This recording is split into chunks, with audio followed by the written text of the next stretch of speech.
Kur dera e zyrës të ju mbyll pas nesh, në raftet e lyer me pluhur mbeten dosje të vogla me etiketa të shkruara me dorë, një qellës i vockël që nuk i përkiste asnjë kasaforte publike, dhe një shënim i palequar ku shkruhej emri vetëm: Kadri. Drita e skenës flakeron të jashtë, reflektorët binin mbi fytyrat që qeshnin e duar trokisnin, por atë natë vinte një erë çuditshëm e ftohtë që vinte nga pas, një rrjedh fjallësh që nuk guxonte të dilte në dritë, sepse pas buzëqeshjes së tij të famshme, sipas burimeve të afërta që u mblodhen me frikë, ishte një rreth i ngushtë njerëzish që ruanin një sekret të madh dhe shumë të dobishëm për xhepat e tyre. Ky nuk është thjesht një tregim për një familje të famshme, është rrëfimi i një pakti të heshtur, një marrëveshjeje e cila, siç thonë të tjerët, mbante në këmbë legjendën e një njeriu dhe shkatëronte frymën e atyre që jetonin në hijen e tij. Imagjinoni atë kontrast. Sallat e mbushura me brohoritje dhe pasqyra plot pluhur, ku dikush nat pas nate fshinte gjurmët e një të vërtete që mund të rrëzonte çdo statuj. Kush kish guximin të vjente këtë rreth të shenjtë të heshtjes, dhe pse të gjithë kishin votuar për të qëndruar të heshtur? Salla e koncertit shkëlqente si një qytet tjetër, me dritat që shkonin e vinin mbi fytyrat e njerëzve dhe kadri duke i paarritshëm, një titan i qetë që kapte çdo frymë. Por pas perdeve, sipas atyre që e pa nga afër, ndodhej një rrjet i imët njerëzish, një prodhues i errët me një zë të qetë që gjithmonë kishte fjalën e fundit, një grua e shquar e veshur me elegancë që mban ishullin e familjes nën kontroll, një doktor që vinte dhe shkonte me nota të fshehta dhe një administrator që mbante numrat si një libër sakramental. Njerëz që kishin ndërtuar, siç thot një nga ish-punonjësit, një klan të vërtet rreth emrit të tij. Me një moment, kjo rrjet heshtjeje bëhej burim fitimi. Shfaqet mbusheshin, kontratat rinovoheshin dhe emri i tij shitej si një mark, ndërsa të njëjtat njerëz shpesh vendosnin përshëndetin, paraqitjet dhe madje edhe zgjedhjet personale të familjes si në një lloj me interesa. A ishte kjo pasion për ruajtjen e trashëgimisë apo një kalkulim i ftohtë që vlerësonte fitimin mbi njeriu që ishte në qendër të gjithçkaje? Për djalin e tij Kliti, kjo rrjet nuk ishte vetëm një mburoj, ishte një thik me dy tehe. Publiku kapte vetëm grincat e imazhit, një djalë që ngrihej në krahat e babait, veç ndonjëherë buzëqeshte në mënyrë të përullur gjatë premierave, por brenda mureve të shtëpisë familjare, sikur çdo guask nxirrte detaje të tjera, komentet e matura, udhëzimet e buta që nuk ishin kur thëna me emra, urdhëra të vëna në emër të karrierës dhe një pritje e pandallur që Kliti të bënte sakrifica që askush nuk po i shihte si të padrejta. Ky ndryshim social ishte monstruos. Në një anë fanatikët që flisnin me lot për artin e kadrit dhe në anën tjetër një djalë që ndihej i padukshëm, i dhunuar emocionisht nga pritshmëria e një legjende që nuk i përkiste. Dhe ndërsa dosjet e vogla u zhytën sërish në raft, dikush në brenda zyrës ra në një heshtje të gjatë, duke menduar se çfarë do të ndodhte kur ky balancimi brisht do të thyej. Kush do të kishte kurajon të nxirrte në dritë ato që ishin fshehur me aq shumë përkushtim? Çfarë do të ndodhte në momentin kur një antar i atij rrethi, i lodhur nga pazaret e vazhdueshme, do të vendoste që e vërteta ja vlente rrezikun? A do të thyente kush premtimin e heshtjes dhe çfarë do të vinte pas shpërthimit të vërtetës? Kur njeriu më i afërt në jetën e tij, ai që për shumë vite ishte paraqitur si mbështetës i përhershëm dhe krahidjat, zgjodhi të ulëraste në një mënyrë që askush nuk e priti, hapësira e private u bë ekspozuar, dhe kjo ulërim kishte tingullin e tradhtisë më të hidhur. Sipas dëshmive që kanë dalë me vonesë, ky person kishte regjistruar biseda të qeta, dëshira të thëna në gjysmë fjale dhe momente kur familja dukej si një ekip që merrte urdhra për të mbulluar një realitet më të ndjeshëm. Kjo nuk ishte një tradhti e thjeshtë, ishte një akt i rënd që la pas shenja jo vetëm në dokumente, por në zemrën e atyre që u ndjejnë të masakruar nga çdo përvetësim. Imagjinoni trezën e një kafeneje, dritat e dimrit që bien mbi tavolinë dhe një biletë e pallosur me emra dhe shifra. E njëjta letër që dikush më vonë do ta përdorte si provë për të treguar se çfarë ndodhte pas buzëqeshjeve të skenës. Në sytë e publikut, tradhtia mori formën e një biznesi të ftohtë, ku emocioni u shndërrua në një mall që mund të blihej dhe shitej. Në sytë e Klitit, ajo ishte çarja që kallonte nëpër shpirtin e tij, një plag që hapte pyetjen e pamshirshme. A kishte ai ndonjëherë hapësirë për të qenë vetvetja? Në netët, kur duartrokitjet nuk baronin dhe dritat ishin të forta, një zë i afërt thuaj se kishte parë Klitin duke ecur në korridor me një letër në dorë, fytyra e tij e njomur dhe duart që dridheshin si prej një të ftohti të brendshëm, ndërsa ai e dinte se një nga njerëzit më të dashur për të kishte bërë një veprim që mund të prishte çdo plan. Publiku nuk e di se si ndjenjat shndërrohen në marrëveshje. Njerëzit e brendshëm dinë që ndonjëherë mund të blihet heshtja me para të pallara ose premtime që nuk mbahen, dhe që tradhtia nuk ka gjithmonë fytyrën e një armiku të hapur, por shpesh të një miku që qeshte pas krahesh. Dhe ndërsa dosjet u lëvizën sërish dhe telefonat u fikën, një zë i brendshëm pjeste. A ishte e mundur që ai veprimi fshet të kishte qenë qelësi që do të hapte më vonë një valë të pazakontë ngjarje që nuk do të linin më vend për kthim? A mund të pranojë se një nga ata që ai e quante më i afërmi, me të cilin kishte ndarë dhoma, biseda dhe ëndra, ishte edhe njeriu që më së fundmi mund të kishte shkaktuar shkatërimin e zërit të tij të brendshëm? Disa gjëra që kanë qenë të ndaluara të thuhen për një kohë të gjatë, po fillojnë të marrin formën e një rrëfimi të hapur, sepse një grua që për dekada u quajt ndër ata që ndanin shtratin me famën e tij, ka pranuar të ulet përpara një kamere për herë të parë, pasi kohët u zhvendosën dhe heshtjet u bën të papërballueshme. Në intervistën e parë pas shumë vitesh të largjimit nga vëmendja e drejt për drejt, ajo që dikur quhej gruas që shqetëson, vjen me një zë të qetë dhe tregime që bien si copza dritareje që sapo u thyen.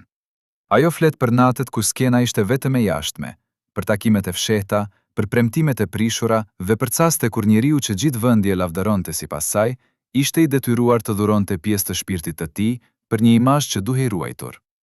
Kjo fjalë e parë e shqipruar me zë të ulët thot shumë, dhe ai ri dhomës duket më i rënd, sepse kjo intervistë preket në një ndjesi se këto fjalë mund të çlirojnë ose të shkatërrojnë gjithçka që ka mbetur nga e vërteta e familjes. Për publikun ky moment është si një kufo me vjetër që dikush vendos ta hap. Për Klitin, është si të gjesh qelësi në një dome të mbyllur dhe të kuptosh se kush tjetër ka shkelur aty brenda gjatë gjithë jetës së tij. Intervista prenton që të zbulohen emra, pagesa, lidhje që nuk ishin parë më parë dhe një përshtypje se gjithë ajo që u pa si fenomenalitet ishte rezultati një mekanizmi të hollë menaxhimi. Por kush është e drejtë të flas tani? Ve a do të pranohen fjalët e saj si një çlirim i vonuar apo si një vrasje më pas kur kujtesa është tashmë e shëmtuar? Nëse ajo që do të thotë shkatëron imazhin që ne krijuam për vite me radhë, a do t'ia fal publiku gruas që ka folur, apo do ta kthej atë në shënjestër dhe do të kërkojë më shumë derisa të mos mbetet asgjë për të shpëtuar? Dhe kur dera u mbyll pas nesh, dhe kur dritat e skenës u zbehen si një kujtim i largët, u zbudua një tjetër derë që askush në publik nuk e dinte se ekzistonte. Një derë që çonte në një apartament të vogël në periferi, ku pas dyerve me ngjyrë kafe, fsiheshin gjëra që prishnin imazhin e ylit. Në atë apartament kishte një garderop të thyrë, pllaka të vjetra që mbajnë njolla nga pijet e shumta dhe një batanie e qëndisur që e mbante përsëri dhe përsëri të njëjtin aromë të çuditshme, ashtu si një sekret që nuk pritej të ikte. Ata që hynin aty e përshkruajnë vendin si një vend kurimi dhe si një prit në të njëjtën kohë. Dikush që vinte për të bërë një injeksion të fshehtë, dikush që vinte për të qarë në errësirë dhe dikush që vinte për marrë pagesa që nuk shfaqeshin në librat zyrtar. Aty, sipas burimeve që flasin me emra të fshehtë, kadri mund të ishte një mbret me maskë të hequr, i lodhur, i zemruar, i thyer në pritshmëritë që dikush tjetër i kishte vënë në supe. Dhe ndërsa fjalët mbi atë apartament qarkullojnë si një erë që rrëzon ndarjet, lind pyetja që i tremb të mvendë. Kush qëndronte pas derës dhe pse ruante atë vend si një sekret të shtrenjtë? Në atë apartament, një qiri i thyer ndriçonte fitura që nuk dëshironin të shihnin syri i botës. Mina e murit pengonte fotografi të thyer dhe një karrige me kafe të thatë ruante shenja të mbledhjeve të natës. Pas perdeve kishte njerëz që shkëmbenin fjalë qetësuese dhe shumë të palecuara në letra të pallosura. Ndonjëherë ky vend u përdor si vend strehim kur skena e jashtme kërkonte një fytyrë të fortë, por brenda atij vendi ai qëndronte i dobët dhe i pambrojtur. Ata që e shërbyen, sipas dëshmive anonime, shpesh largoheshin të shoqëruar nga shikime të ftohta, nga zilje, nga frika. Disa u bën milioner të papritur, disa humbën deri edhe gjumin e zakonshëm, dhe të tjerë thjesht zhdukeshin pa shpjegim. Kushdo që blinte qetësinë e atij vendi, thot një ish punonjës, paguante për të ruajtur një imazh dhe për të bllokuar një valë që mund të shkatëronte gjithçka. Me një nga ato net që tani përmenden shpesh si pikë kthese, një makinë e errët solli një trup të gjysmë të vetëdijshëm nëpër atë ndërtesë. Dera u mbyll. Qytetarë të thjeshtë që kujdeseshin për rrobat dollën dhe thanë se duhet mos pyetnin. Si zakonisht, u fol për një aksident të pajustifikuar, për një rrëmuj të brendshme që ishte zbutur me para dhe një paket farmaceutikësh, por sipas disa dëshmive të siguruara për këtë rrëfim, gjërat ishin aq të thjeshta. Dikush kishte shkelur një kufi dhe dikush tjetër kishte insistuar që e vërteta të mos dilte jashtë. A mund të pranojmë se pas çdo buzëqeshjeje të skenës, fshihej një dhomë ku njeriu që e adhuronin për artin e tij, përpiqej të gjente paqe në mënyrë të fshehtë. Në këtë sekret u krijuan zakone, shisnin qetësinë, u bindej frikës dhe her pas here dikush u pagua për të mbyllur gojen. Për Klitin, fjalla shtëpi u bë një vend i dyfisht, ku nga njëra anë ishte stre dhe nga ana tjetër ishte një vend i kujtimeve që i trishtonin ditët. Si ndikon në një djalë kur babai i tij kalon orë të tëra në një dhomë që familja e tij se di, duke marrë vendime që më pas përcaktojnë se kush do të flasë dhe kush do të blej heshtjen. A ka mundësi të kuptohet nga jashtë çfarë lloj marrëveshjesh janë bërë pas atyre djerve dhe a do të dalin ndonjëherë në dritë të vërtetat që aty u fshehen? A është e drejtë që një vend i tillë, një ndërtesë e vogël që askush nuk do ta prishte me sy, të mbaj peng historinë e një familjeje që njerëzit e thonë të shenjtë? Si mendoni, çfarë do të ndodhte nëse një ditë do të hapeshin derat e të gjitha atyre apartamenteve të fshehta? Një grua e thjeshtë në veshje të zakonshme, që për dekada kishte qenë pas skenave pa asnjë reflektor, vendosi të thotë emrin e saj dhe të tregojë atë që kishte parë, duke prishur me këtë gjuhë heshtjen e gjatë që kishte mbuluar familjen. Ajo u prezantua si ajo që i rregullonte flokët, ajo që ndihmonte të hetnin ngrimin e dhimbshëm para çdo shfaqjeje, dhe që kishte fshehur në shtrat fatura që askush tjetër nuk duhej t'i shihte. Fjalët e saj ishin të thjeshta dhe të ashpra në të njëjtën kohë. Unë pash gjëra që nuk duhej të shija, tha ajo. Dhe zëri i saj u thye kur përmendi emra që publikisht ishin sinonimi respekti. Dëshmia e saj nuk ishte gjë tjetër veçse një dritare e hapur për të parë djersën e vërtet pas makijazhit të famës. Ajo përshkroi çastet e gjata ku shërbimet e brendshme mbanin fjalë të fshehta, ku kishte prezente një grua me veshje elegante që vinte e shkonte me letra dhe premtime, dhe ku një burr me zë të qetë shfaqej në mes të natës për të marrë një sasi parash që nuk regjistrohej askund. Një natë të caktuar, sipas rrëfimit të saj, pati një konflikt të ashpër pas një koncerti ku u përdor dhuna fizike ndaj një pjese të stafit dhe u bën presione që përpiqeshin të fshehin incidentin. Para dhe kërcënime u shpërndan për të siguruar që të vërtetat të pallna të mos dilnin në dritë. Ajo tha gjithashtu se kishte pranuar një herë të zërë një qese me para që kishte për qëllim të mbyllte gojën e një kolegu. Ajo e mori dhe me lot në sy e hodhi poshtë, por e mbajti sekretin për dekada. Për Klitin, dëshmia e kësaj gruaje ishte diçka shumë më tepër se një deklarat. Ishte pasqyrja e asaj që ai ndjente brenda. Një pasqyrë që tregonte se imazi i babait ishte i ndërtuar me materiale që provonin të qenë të gabuara. Ndërsa ajo përshkruante detajet e rrëmbyeshme, publikun e trishtoi ideja se një njeri që i ngaçmonte zemrën e miliona njerëzve ishte i ndihmuar dhe i vëzguar nga njerëz që nxirrnin përfitime. Kur ne dëgjojmë këto rrëfime, sikur na vjen ndërmend se sa shpesh ka njerëz të vegjël që mbajnë përgjegjësi të mëdha të fshehta. Por si ndikon kjo në marrëdhënien e Klitit me realitetin e tij personal dhe me etiketën djali që sikur nuk e lejon të jetë vetvetja? A duhet i dëgjojmë këta njerëz që i ran fletoresë së kohës dhe t'i japim atyre zërin që u është mohuar për dekada, apo t'i injorojmë si histori të thjeshta pas skenave? Në një arkiv të vogël, i fshehur mes faturave dhe kontratave të papërfunduar, u gjet një dokument që ndryshoi mënyrën se si njerëzit e shikonin marrëdhëniet brenda kësaj organizate. Një kontratë e quajtur në mënyrë qesharake, marrëveshja e arkës, që sipas atyre që pan kopjen, vendoste rregulla tepër të rrepta mbi jetën personale dhe lirinë e lëvizjes së ilit. Ky dokument detajonte kuficime të ashpra, pagesa për çdo skandal privat, ndalime mbi dasmate shpejta dhe më e rëndësishmja, një klauzoll që i lejonte të tjerët të vendosnin për shfaqjet dhe marrëdhëniet që mund të shfaqeshin publikisht. Ekzistenca një letre të tillë e datuar nga periudha përkatëse e bëri të duket më shumë se një marrëveshje biznesi. Ajo ndjente si një zinxhir i veshur me gërsheta që mbanin lirinë personale në varësi të xhepit të dikujt tjetër. Kur u fol për këtë dokument, disa thanë se ishte mbrojtje ndaj imazhit, ndërsa të tjerë e quajtën një formë të rëndë të shfrytëzimit. Një zyrtar i dikurshëm, i cili nuk pranoi të emërohej, tha se klubi i brendshëm e përdorte atë për të kontrolluar jetën e njerëzve që i shfaqeshin si ekzemplare. Kontrata përmbante edhe në loftime të çuditshme. Ndalonin lidhjet e dasmave pa leje, parashikonin gjoba për çdo episod që ndikonte reputacionin dhe përshkruanin borxhe që dilnin jashtë çdo kuadri ligjor. Si mund të ndikojë një dokument i tillë në një djalë që ecën në hije, kur çdo hap i tij vlerësohet në para dhe kur çdo emocion i tij mund të blihet me fjalë? Sipas disa burimeve, kur Kliti dëshmoi diçka që mund të ndryshonte rrjedhën e negociatave, ai u kërcënua jo vetëm me humbjen e punës, por edhe me pagesa të papërballueshme që rrezikonin të shkatëronin familjen nëse do të këmbëngullte. Kjo nuk ishte një kërcënim i thjeshtë, ishte praktika e një mekanizmi që përdorte kontratat si armë për të mbajtur njerëzit të varur dhe të heshtur. Një producent i njohur që njihej si njeriu me dorezën e hekur pas skenës, dukej se ishte zëri që firmoste dhe rikontrollonte këto marrëveshje, duke i bërë ata që ishin në ndikim të ndjenin se çdo hap i lirë do të kushtonte shumë.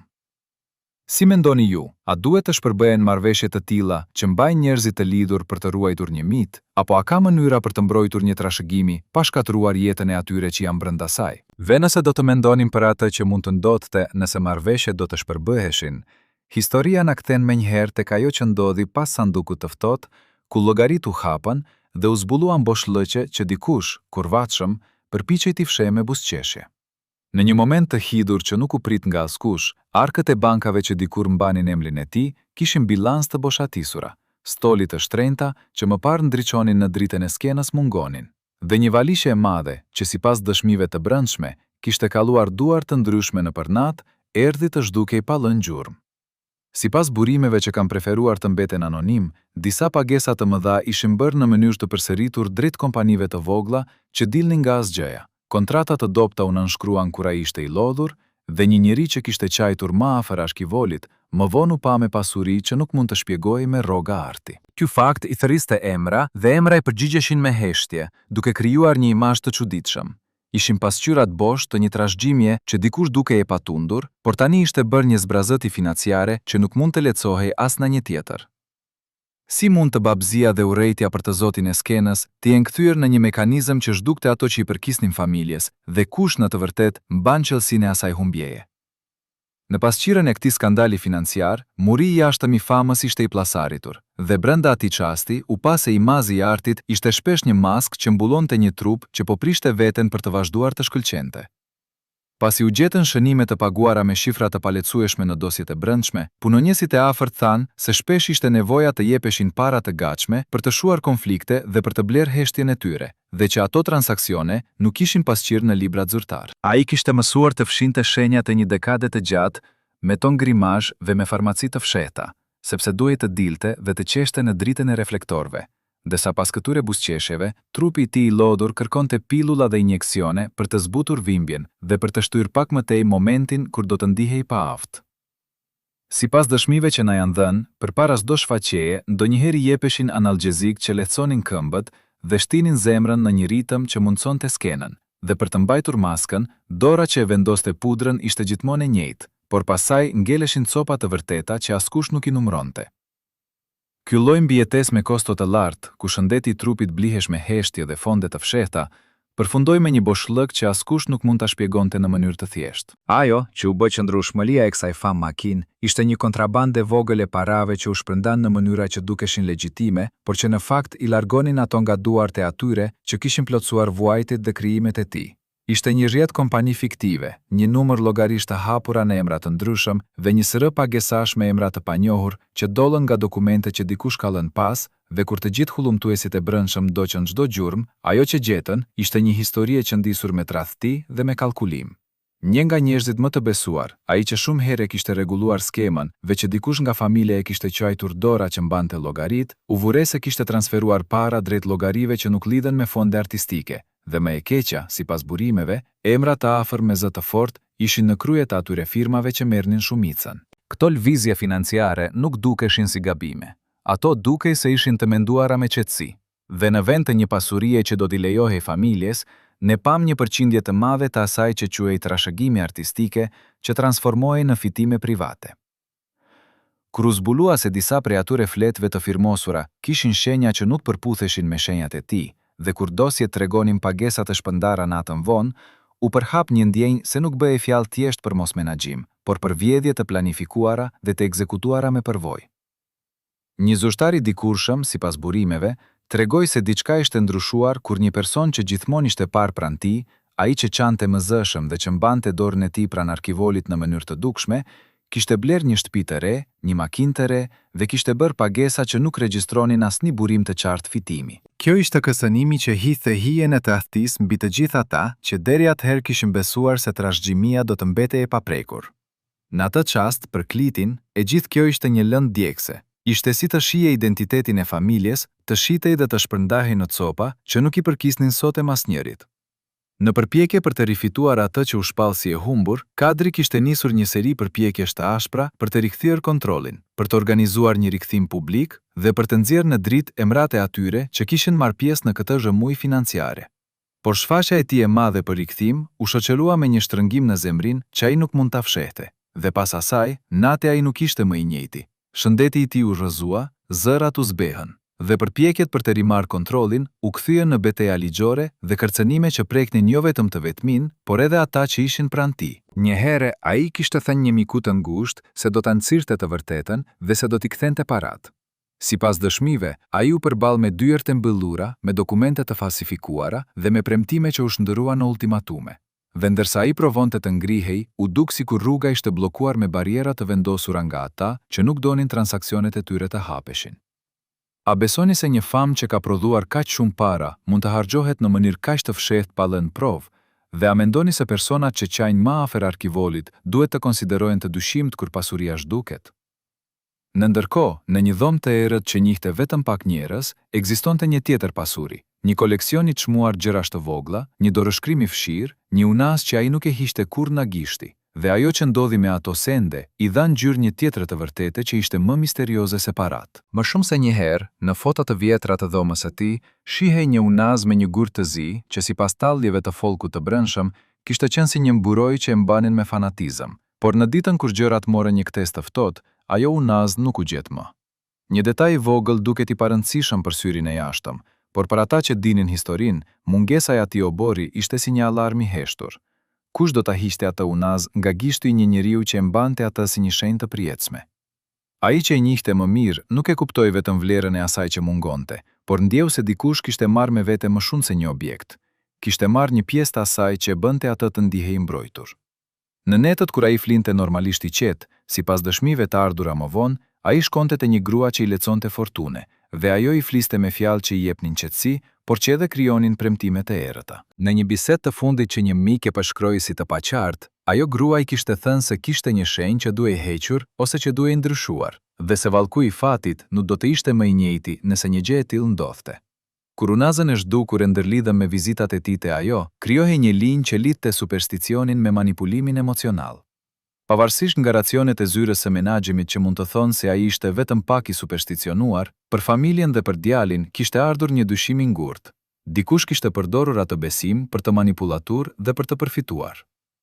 Një asistente e vjetër, sipas burimeve, tregoi se ajo grua e mistershme kishte qenë e shpërndar mes dhjetra takimeve, dhe një person i afërt e shoqëronte atë shpesh. Në sy të stafit, ajo nuk dukej si një mashtruese e rastit, por si një element i integruar i sistemit të brendshëm, një segoj të cilës i besohej nga brendësia. Dhe kështu, humbja e atij sendi shpesh u lecua si një sinjal, jo thjesht si një vjevje, por si një akt i qëllimshëm për të prishur ekuilibrin dhe për të mos lejuar që ai të ndihej më i sigurt. Nëse një njeri përdor besimet e një artisti për ta kontrolluar atë, a duhet të ndryshojmë mënyrën se si e vlerësojmë atë besim, si një thesar privat apo si një pikë dobësie që të tjerët mund ta shfrytëzojnë? Ai që qëndronte pas mbylljeve të dyerve dhe pas unazave të zhdukur, duket se kishte një plan më të madh, jo vetëm të menaxhonte parat, por edhe të vendoste frikën dhe varësinë. Ende më keq, kishte një dokument që një ish administrator tregoi në mënyrë private, një listë mrash me komentet në raste nevojash, e cila sugjeronte se disa njerëz do të mbanin kontroll mbi jetën e artistit për arsye të ndryshme, për lobim, për favor, për mbrojtje. Kjo listë nuk ishte një fantazi. Ajo duket se funksiononte si një udhërfjes për ata që dinin si të krijonin terrenin e përshtatshëm për përfitim. Dhe kur ne lidhëm atë listë me transfertat e fshehta, u duk se kishte një plan të plot për të thitur pasurinë që do të duhej të ishte për familjen. Sipas burimeve, disa emra në atë listë ishin njerëz të njohur në industrinë e artit, ndërsa të tjerë ishin figura që dilnin jo nga skena, por nga korridoret e pushtetit. Kur u përpoq Kliti të kërkonte llogari dhe të kërkonte të kuptonte pse një pjesë kaq e madhe e asaj që i përkiste familjes ishte zhdukur, ai u përball me mure ligjore dhe me kërcënime që filluan me fjalë dhe shkuan deri në veprime që e lën jashtë punës. Një përpjekje publike për të kërkuar drejtësi sipas burimeve u shua pasi ai mori letra ku do t'i kërkohej të paguante shuma të mëdha, dhe kur ai vazhdoi të insistonte, disa shfaqje u anulluan dhe bashkëpunëtor të mundshëm u ftohen. Kështu, në vend që të merrte një përgjigje, ai u përpoq të bënte një marrëveshje të fundit për të nxjerrë informacione. Por ajo përpjekje u quajt gabim nga ata që kishin interes të mbajtjes së gjithçkaje të mbyllur. A mendoni se një djalë që tenton të rimarrë të drejtën e atyre që i përkasin familjes mund të triumfojë kundër një rjeti që ka ardhur duke u forcuar me vite? Në shtëpinë ku ai pati provuar shumë herë të luftonte mes dhimbjes dhe dëshirës për të ruajtur një emër, një letër e vogël e gjetur në një libër të vjetër hodhi një dritë tjetër. Atu ishin emra të prerë me ngjyrë, komente të shkurtra, dhe një shënim që thoshte se urdhri erdhi nga larg. Kjo frazë e vogël, kur u hetua mëtej nga dikush që kishte qasje në arkivat lokale, u shoqërua me një dokument tjetër që u gjeti fshehur dhe që përmbante udhëzime për të ndihmuar disa figura publike në mënyrë që shfaqjet e tyre të mos nxirrnin në pa probleme. Sipas atyre dokumenteve, kishte një politikë të brendshme që përcaktonte se kush do të përfitonte nga përmutja e reputacioneve dhe kush do të mbetej i heshtur. Dhe kjo politikë duket se lidhej me emra të mëdhenj në administrat. Ishte një rrjet i ndërlikuar që përdorte instrumentet e pushtetit për të vendosur se kush ishte i lejuar të fliste dhe kush duhej të hiqej nga harta.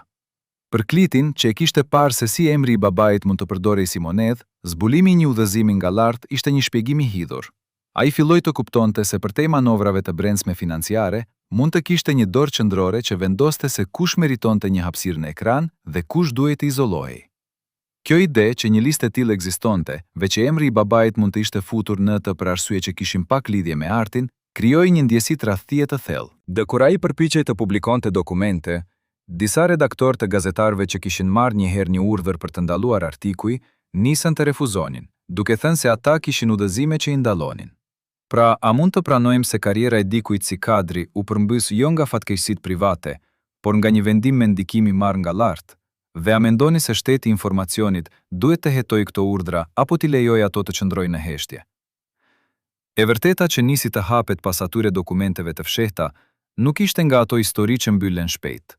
Ajo ishte një valë që si ujë në akull nisi të gërjente themelet dhe nxori në dritë gjëra që askush nuk donte t'i shihte.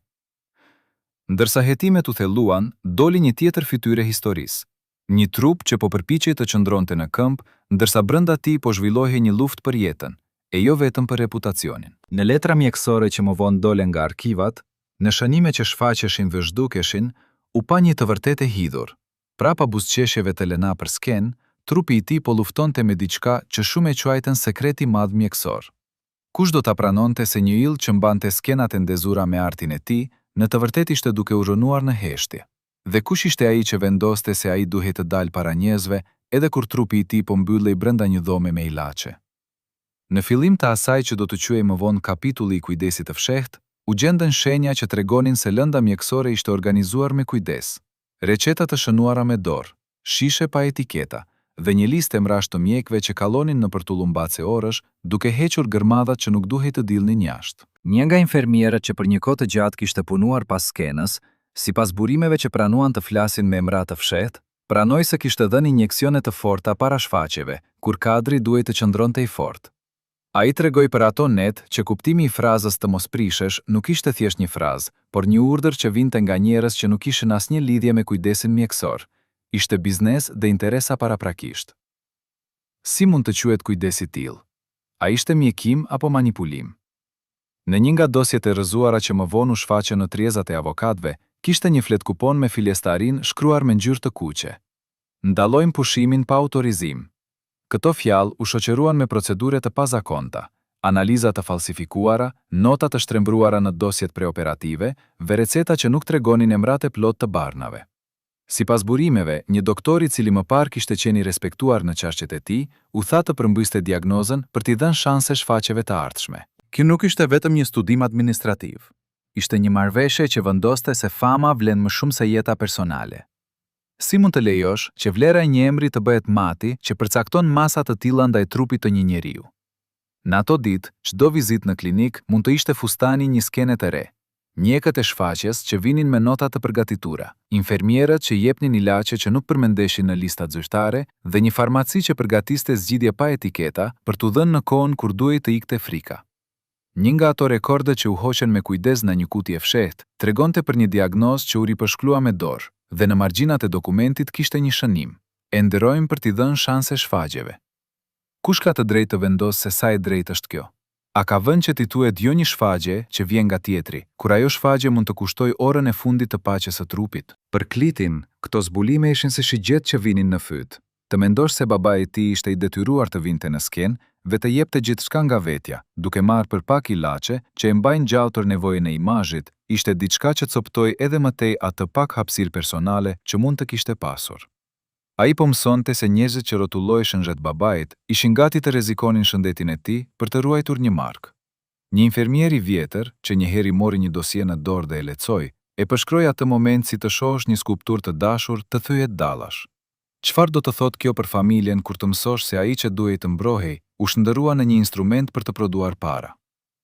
Pamjet e brendshme nga prapaskenat përshkruanin skena që kontrastonin me ato të pompave dhe kumbave të koncerteve. Një grel syresh, një karige e ngrohtë me një shishe të vogël pranë dhe një kuti ku ruheshin ilaçe që duhej të merreshin pa u parë. Ajo që ndjeu Kliti ishte jo vetëm trishtimi, por edhe urrejtja për sistemin që e detyronte baban të shndërrohej në një objekte, dhe për njerëzit që, me fjalë të qeta, prisnin ngritjen e tij në skenë, pavarësisht nga çmimi që paguhej. Kur më në fund doli në dritë se disa shfaqje kishin qenë bërë mendime në një sër barnash, dhe se shumë nga këto proceduralisht ishin të diskutueshme, publiku u nda mes atyre që ndjenin keqardhje dhe atyre që kërkonin shpjegime. A mund të thuhet ndonjëherë se kur një trup bëhet mjet, sa do të vlejë njeriu pas tij? Në qendër të këtij keqardhjeje qëndronte një aktor I vogël që përfundimisht dha zë. Një dokument mjekësor I fshehur në mbatanie, I cili përshkruante se sa shpesh ishin dhënë analgjezik të fortë dhe një listë emrash që shtonte një tjetër dimension të frikshëm, emrat e atyre që kishin firmosur për nevojën e performancës. Kur Kliti u përpoq të përdorte ato dokumente për të kërkuar përgjegjësi, u përball me mure që kishin frymzuar frikën, kërcënime për humbje kontratash, mesazhe që në mënyrë të pashpallur I kërkonin të mos premtoj shumë dhe oferta të padukshme për të bler heshtjen.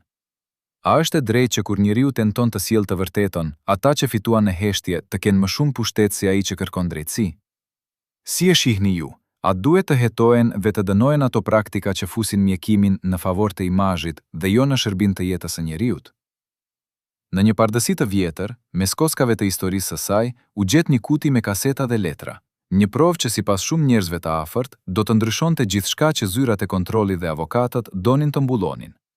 Kasetat, të mbështjella me letër të verdhë të prishur nga koha dhe me një shënim mbi to që thoshte përmbledhtas mos e luani në publik, ishin gjetur në një tavolinë të vjetër ku askush nuk priste të gjente diçka të tillë. Kur u lidhen me aparatet e vjetra, zëri që dollën prej tyre nuk ishte ai një miti të papërlyer, por zëri një njeriu që qante, që lëshonte emra, dhe që përmendte fundi një marrëveshjeje që kishte kalluar limite.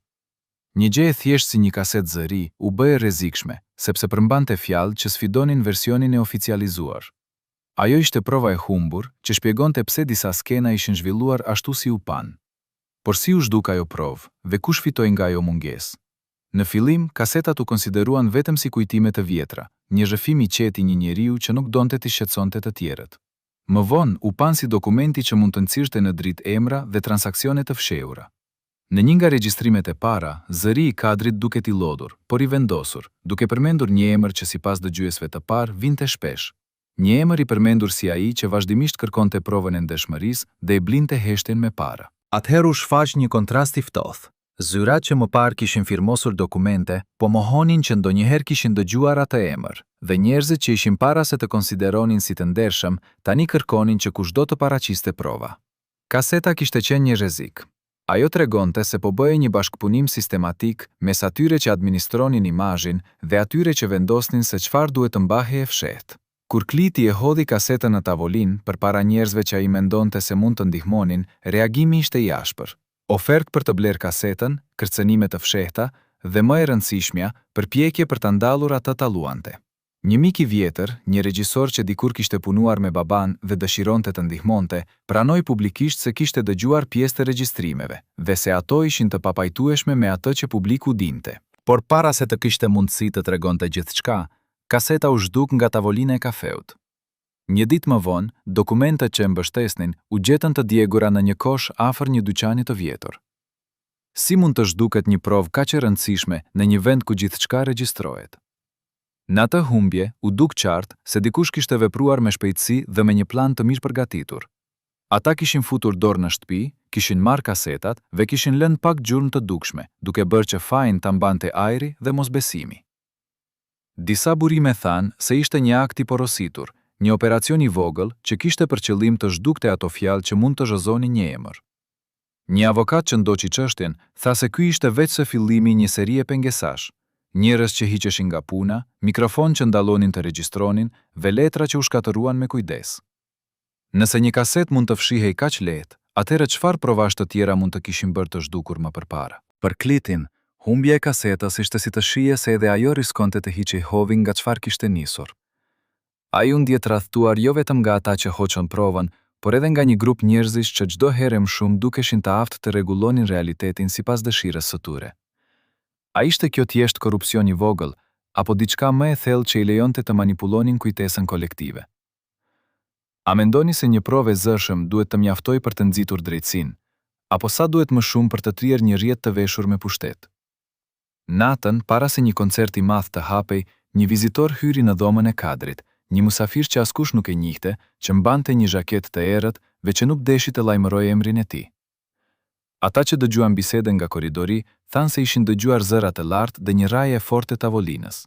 Më pas u dëgjua një heshtje gjatë dhe një derë që u mbyll me shpejtësi. Kur dera u hap sërish, Kadri doli ndryshuar, i bardhë në fytur, me duart që dridheshin dhe me një letër të pallosur në xhep që ai mbajti sikur ishte diçka që nuk do të ndante me askënd. Ky takim, më vonë i referuar si vizita e fundit, u bë pika ku disa thanë se gjithçka kishte ndryshuar. Jo vetëm për të, por edhe për të gjithë ata që i qëndronin pranë. Disa dëshmitar të fshehtë treguan se mysafiri kishte ardhur pa paralajmërim dhe se ishte larguar pas pak minutash, por me atë pamjen e dikujt që kishte marrë atë që kërkoi. Sipas burimeve, ai kishte në dorë dokumente të vjetra dhe fotografi që i ofronin një mundësi për ta diskredituar familjen, foto që mund të lidhnin emra me gjëra që duhej të mbeteshin të fshehta. Në momentin kur ky person doli nga dritarja e oborit, diçka në sjelljen e Kadrit ishte tyer. Më vonë ai u tregua i lodhur dhe i sëmur, dhe shfaqjet e ardhshme u bën me dhimbje. Kjo vizitë erdhi si goditje e fshehtë që la shenja të dukshme. Por kush ishte ai vizitor? Disa thonë se ishte një ndërmjetës i dërguar nga njerëzit e qarqeve të brendshme, një njeri që paguaj për të sjellë mesazhe të qeta dhe për të bërë ofertë që nuk refuzoi. Të tjerë mendojnë se ishte një nga ata që kishte përfituar nga paratë e humbura dhe kishte frikë se do të dilnin emrat e tij. Ka edhe versione që thonë se ai ishte një përfaqësues i një institucioni, një mesazhtar që pa me sy se fama mund të shkonte më tej se sa lejohej. Megjithatë, ajo që dihet me siguri është se pas asaj vizite, sjellja e Kadrit ndryshoi dhe një frikë e brendshme u vendos brenda tij. Një frikë që nuk ishte për skenën, por për familjen dhe për ato dokumente që askush nuk donte t'i shihte. Në orët që pasuan, Kliti u përpoq të gjetë atë mysafir, të kuptonte pse ai kishte ardhur dhe kush e kishte dërguar. Ai kërkoi nëpër hotele të afërta, pyeti shoferët që kishin ndihmuar ekipin dhe bisedoi me njerëz që kishin parë dikë të dushimt. Por si në një dram të mirëfillt, gjurmët u zhdukën, një derë e hapur, disa shënime të papërfillshme dhe një numër telefoni që nuk ishte përdorur më. A ishte kjo vetëm mjeshtëria e një njeriu që dinte të fshihej, apo diçka më e madhe, një rjet i tërë që e mbulloi atë vizitë me heshtje?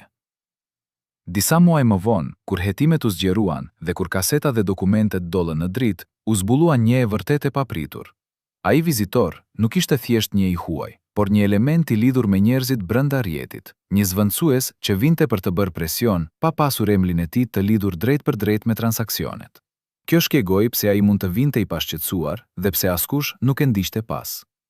Kur u hetua më tej, u pa se ai ishte pjesë e një skeme më të madhe që përfshinte presione psikologjike, dokumente të montuara dhe manipulime që kishte për qëllim një përfitim të shpejtë. Në qendër të këtij skemi qëndronte një njeri vetëm, ai që shumë kishin menduar si mik dhe si dorë e sigurt, prodhuesi i ngushtë, ai që kishte kontrolluar llogaritë dhe që sipas provave të reja kishte orkestruar takimet e tilla për të mbajtur sistemin nën kontroll. Atë që publikisht quhej një përplasje brendshme, u bë shpejt një akt i hapur tradhtie. Ai prodhues, sipas dokumenteve të paraqitura në hetime, kishte koordinuar vizita, kishte paguar për heshtje dhe kishte përdorur një rrjet personash për të mbulluar provat. Taktika e tij ishte e thjeshtë dhe e ftohtë. Përdor influencën për të blerë heshtjen, dërgon njerëz që friksojnë dhe kur duhet, largohu para se të dalin emrat. Kur dokumentet u grumbulluan dhe kur akuzat u paraqiten, ai u përball me fakte që nuk mund t'i mohonin më. Por a solli kjo drejtësi të plotë, apo thjesht një përplasje ku disa emra ranë, ndërsa të tjera rritën të fshiheshin? A mund të besojmë se një vizitë vetme mund të ndryshojë rrjedhën e jetës së një njeriu dhe të trondisë një familje të tërë? Apo bëhet fjalë vetëm për detajet e një këngje më të madhe të tradhtive të organizuara? Në përfundim të këtij rrëfimi të dhimbshëm dhe të trazuar, 2 ose 3 gjëra duken të qarta. Dritat e skenës mund të jenë të verbëruara, por pas tyre, një trup dhe një familje paguajnë çmimin. Pas momenteve kur dyer u mbyllën dhe dokumente u zhdukën, u hap një proces i gjatë që detyroi disa nga përgjegjësitë të dalin në dritë. Në një seri gjyqesh të mbajtura, disa nga ata që kishin përfituar nga rjeti u dënuan për administrim të paligjishëm dhe për shpërdorim parash, ndërsa një numër i vogël i atyre që kishin arritur të fshieshin u shpëtuan nga mungesa e provave. Ndërkohë, klubi i brendshëm i njerëzve që mbanin heshtjen u shtrëngua, por pjesërisht, shumë letra dhe prova të tjera ishin zhdukur për të miratuar se si funksiononte mekanizmi. Gjeta pas asaj zbulimi ishte e coptuar. Emri i kadrit mbeti dashur nga publiku për artin e tij, por imazi u njollos dhe familja u coptua. Kliti që u rrit në hijen e atij miti u përball me detyrën e rëndë të rimkëmbjes së vetvetes. Ai duhej të vendoste se si të ndërtonte identitetin e tij larg emrit të babait dhe si të rifitojë ngushëllim personal. Të ardhurat familjare u prekën, por jo të gjitha humbën. Disa prona u riktien me vendime gjyqësore, disa shuma u konfiskuan dhe disa prej atyre që kishin bërë transaksione të dyshimta u detyruan të japin llogari. Por një misteri madh mbeti. Ku qenë ato kaseta të humbura? Kush i mori? Dhe pse disa dokumente të tjera kur nuk u dëgjuan? Në fund, fati i atij që u tregua si kryeplaku i tradhtisë mori një trajektore të ndërlikuar. Ai u ndi në gjykat, disa nga aksionet e tij u sekuestruan dhe për një periudhë u ndaluan nga menaxhimi i pronave të lidhura me emrin e familjes. Por ai gjithashtu kishte mik dhe rjete. Disa vite pas vallëve më të forta të skandalit, u tha se ai ishte larguar drejt një vendi ku nuk kishte dorëzime të lehta dhe se ishte konsideruar përkohësisht i paprekshëm. Sa për drejtsinë e plot, ajo erdhi pjesërisht dhe me vonesë. Disa u ndëshkuan, disa u rikthyen pjesërisht dhe disa emra u zhdukën në heshtje. Miq, si e shikoni ju Kadri Rosh? Ishte ai viktimë e sistemit dhe erretit të tij, një burr që u përdor nga interesa të mëdha për të mbajtur një imazh, apo ai në fund ishte vetë përgjegjës për zgjedhjet që mori? A mendoni se drejtësia i dha vendin e duhur atyre që tradhtuan, apo shumë gjëra mbetën të fshehta?